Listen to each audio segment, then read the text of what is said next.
बात करते हैं सामाजिक जीवन, जो कि उत्तरवेदी काल के बारे में बात कर रहा हूं मैं।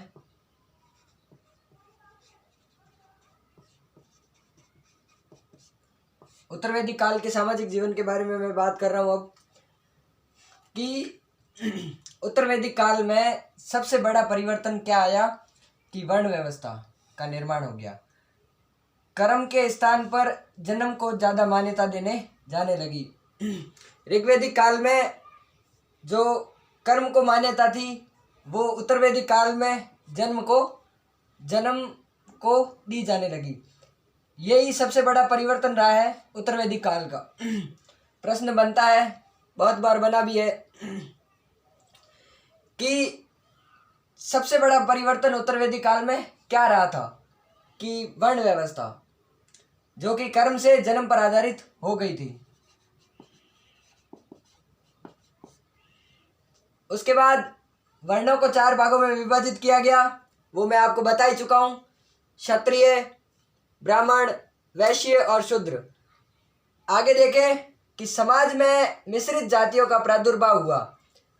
किस कारण? वर्ण व्यवस्था के कारण अनेक मिश्रित जातियों का प्रादुर्भाव हुआ, ये पाणिनि ने कहा था। अब कि कौन कौन सी जातियों का प्रादुर्भाव हुआ, पहली बात करते हैं निर्वसित, जो कि गांव के अंदर रहने वाली जातियां थी, एक तो वो प्रकार की, और अनिर्वसित जो कि गांव में ना रहकर गांव के बाहर जो जातियां निवास करती थी उनको अनिर्वसित कहा गया, उनका निर्माण हुआ। उत्तरवेदिक काल में 2 विवाह का प्रचलन हुआ। बाकी धर्म ग्रंथों में 8 विवाह बताए गए हैं, परंतु जो समाज में चल रहे थे 2 विवाह, उनका प्रचलन बताया है। पहला अनुलोम विवाह, जो उच्च वर्ण का पुरुष होता था वह निम्न वर्ण की महिला से शादी करता तो उसे अनुलोम विवाह कहा गया। प्रतिलोम इसका उल्टा, कि पुरुष जो होगा वो निम्न वर्ण का होगा और महिला होगी वो उच्च वर्ण की होगी। अनुलोम विवाह और प्रतिलोम विवाह बहुत ही मुश्किल से हो पाता था। अनुलोम विवाह तो कोई श्रेष्ठ व्यक्ति या बहुत धनाढ्य व्यक्ति होता था वो कर लेता था, परंतु प्रतिलोम विवाह की आज्ञा हर किसी को नहीं मिल पाती थी। अब बात करूं मैं स्त्रियों की स्थिति की। स्त्रियों की स्थिति हर एग्जाम में बहुत इंपॉर्टेंट रोल अदा करती है। पर्सन बन ही जाता है, चाहे वैदिक काल से बने, चाहे उत्तरवेदिक काल से बने, चाहे मध्यकाल से बने या आधुनिक काल से बने।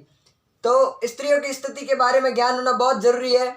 स्त्रियों की स्थिति के बारे में मैं कहूँ तो सबसे बड़ा पॉइंट कि घर में कन्या का जन्म कष्ट का सूचक माना गया था।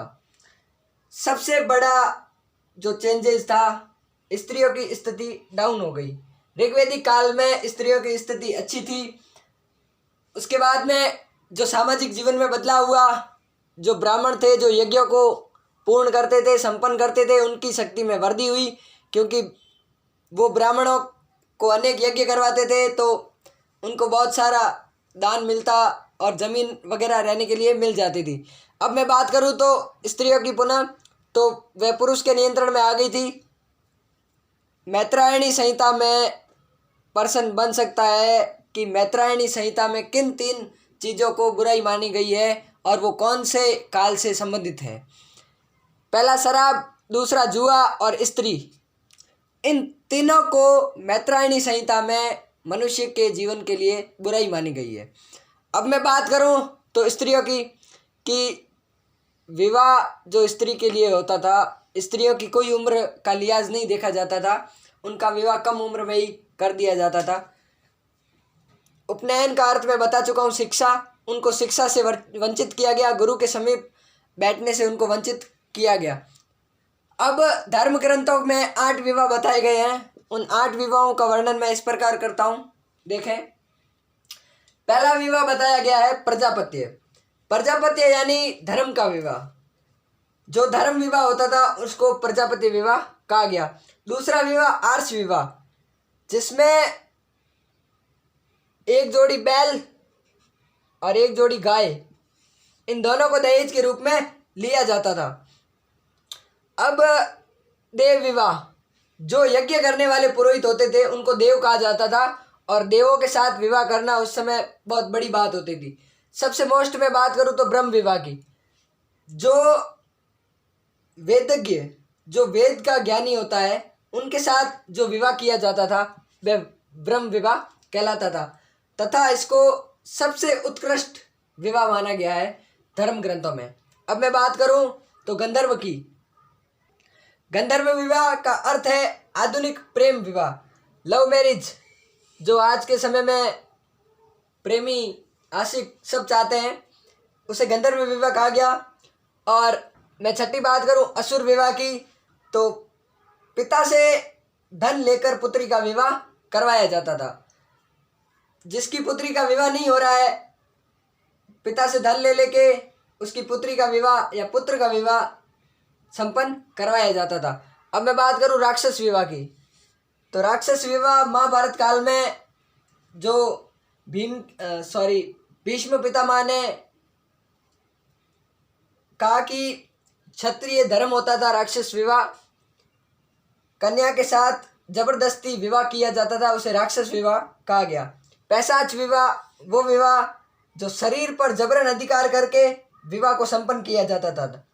अब आप ही सोच लो कि शरीर पर जबरन अधिकार किया जाएगा तो सबसे खराब विवाह कौन सा होगा? पैशाच विवाह। सबसे अच्छा विवाह ब्रह्म विवाह। और कौन से विवाह को क्षत्रिय धर्म कहा गया है? राक्षस विवाह को। और आर्ष, मैंने बताया कि एक जोड़ी बैल और एक जोड़ी गाय को दहेज के रूप में लिया जाता था, उसे आर्ष विवाह कहा जाता था। आर्ष विवाह से प्रश्न ये बनता है कि वर्तमान स्थिति में दहेज प्रथा का कौन सा विवाह कारण रहा होगा? आर्ष विवाह। सर्वोच्च क्वालिटी के जो विवाह थे 1 से 4 थे, 5 से 8 जो विवाह थे वो निम्न श्रेणी के विवाह रहे थे।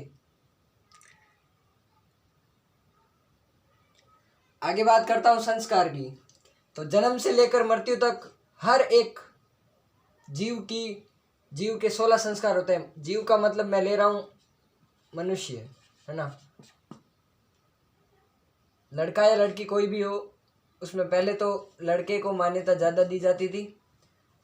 अब बात करते हैं गर्भाधान की, कि महिला गर्भवती हुई तो एक यज्ञ किया जाता था, यज्ञ संपन्न करवाया जाता था, जिसमें बच्चे को अमंगल शक्तियों से बचाया जाता था।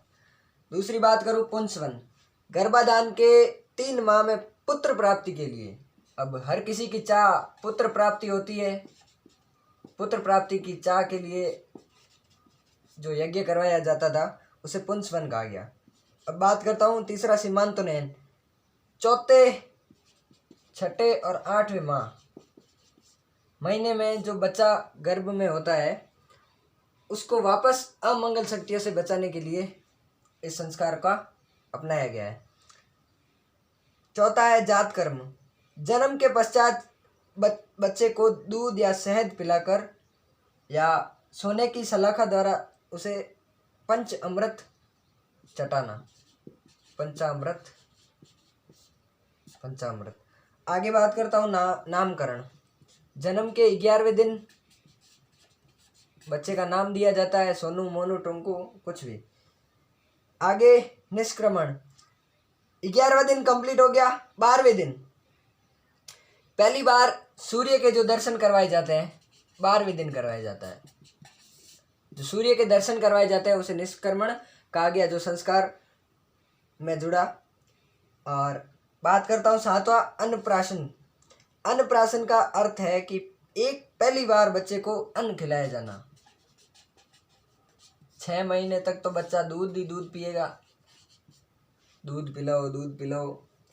उसके बाद 8वें की बात करता हूँ झुड़ला या चूड़ाकर्म। चूड़ाकर्म को झुड़ला भी कहा गया है।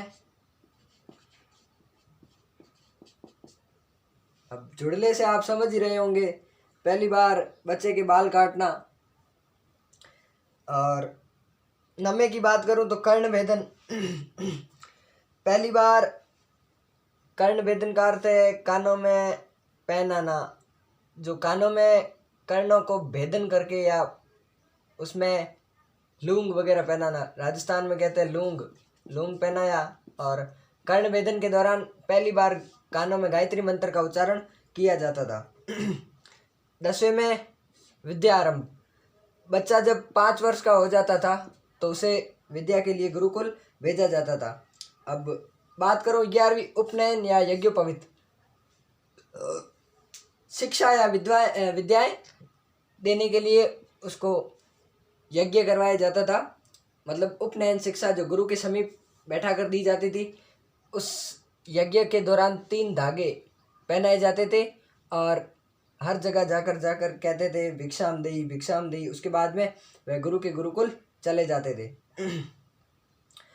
आगे बात करता हूँ वेदारंभ। वेदारंभ यानी जो बच्चा वेदों का अध्ययन शुरू कर देता है, वेद पढ़ने शुरू कर देता है, उसे वेदारंभ कहा गया। 13वां केशांत। केशांत कोई गोदान कहा गया है। गोदान का अर्थ है कि पहली बार आदमी की दाढ़ी मूछे आती है, दाढ़ी मूछे हटाना। दाढ़ी मूछे हटाओगे तो बहुत सुंदर लगोगे तो फिर आश्रम से आने का समय हो जाएगा। सुंदर लगोगे तो विवाह की तैयारी करनी है ना। अब अगर दाढ़ी मूछे कटवा लोगे तो फिर घर जाने की बारी आई। ब्रह्मचर्य आश्रम में मैंने समावर्तन का अर्थ बताया था, एक बार वापस भी बता देता हूँ कि गुरु से शिक्षा दीक्षा प्राप्त करके सम्यक रूप से लौट आना समावर्तन। जो कि ब्रह्मचर्य में गुरु जो शिक्षा देता था वह शिक्षा प्राप्त करके सम्यक रूप से घर को लौट आना। ये तो मज़े की चीज़ है भाई। विवाह तो सबका स्वप्न होता है। विवाह को अपन संतानोपति भी कह सकते हैं भाई। संतानोपति विवाह के समय, विवाह से लगभग 1-2 वर्ष बाद होना प्रारंभ हो जाती है। अब अंत्येष्टि जब अंत समय आया, इस प्रकार ये पूरे संस्कार क्लियर।